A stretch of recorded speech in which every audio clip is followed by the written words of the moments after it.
Okay, Kelly, I have a page open here, and this is a student's piece.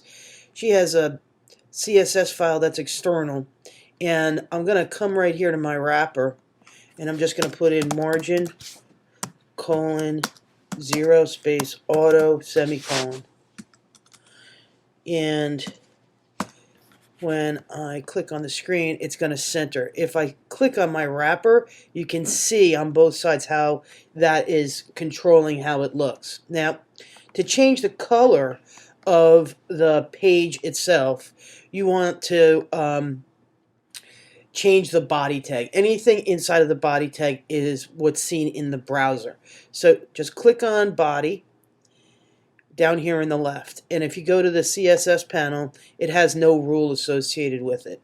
You're going to click New CSS Rule and edit the rule, and you get the panel come up. Now, because it's a tag, we're actually going to choose the selector as tag, and it's going to go to body. If it says anything else, just change it to only body.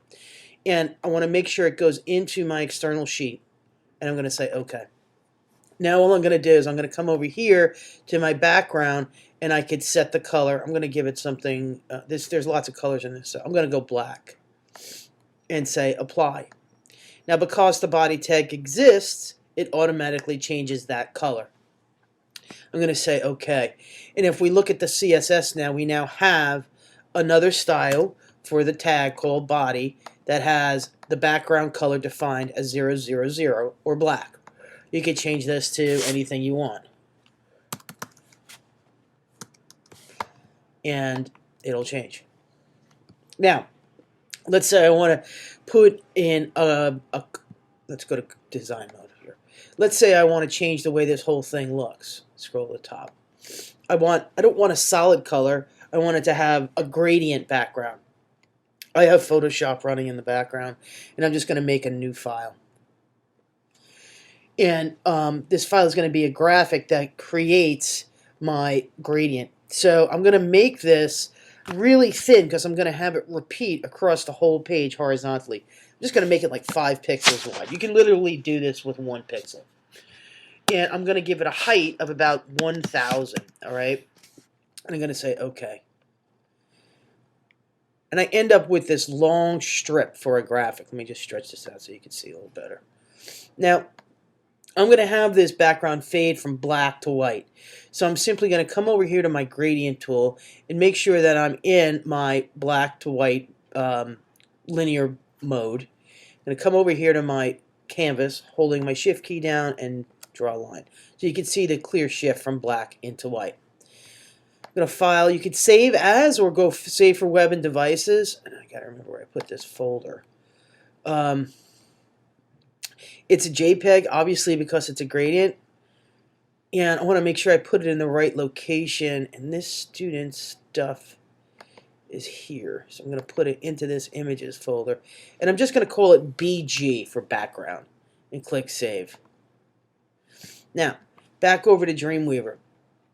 I want to edit this body tag now. So I'm going to click on the tag called body. Let's go to split mode so you can see a little better. And I see in my property panel that the rule is for body, and I click edit the rule. I'm going to go to my background category, and this time I'm going to make my background white.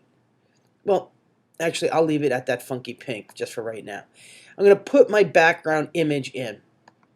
I'm going to come over here. I'm going to click on site root so I know I'm in the right location. Into my images, select BG, and say choose. Now, I want that background to repeat. So where it says background repeat, I say repeat, okay? And I want it, there's no attachment. I'm going to say background position. The X is going to be on the left because it's going to start on the left-hand side. And the Y is going to be at the top because I want it to align to the top corner. And I'm going to say apply. So now, if I go to design mode, I have this nice gradient. But if this page was to scroll, like, let me just put in a whole bunch of returns here. Unfortunately, she has the height set on everything. Let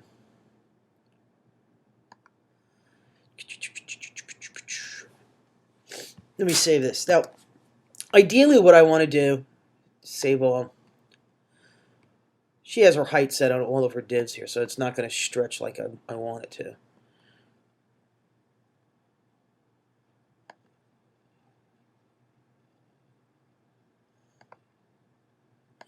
So here's my gradient. Now, if this was a really long page, I have my background color set to pink.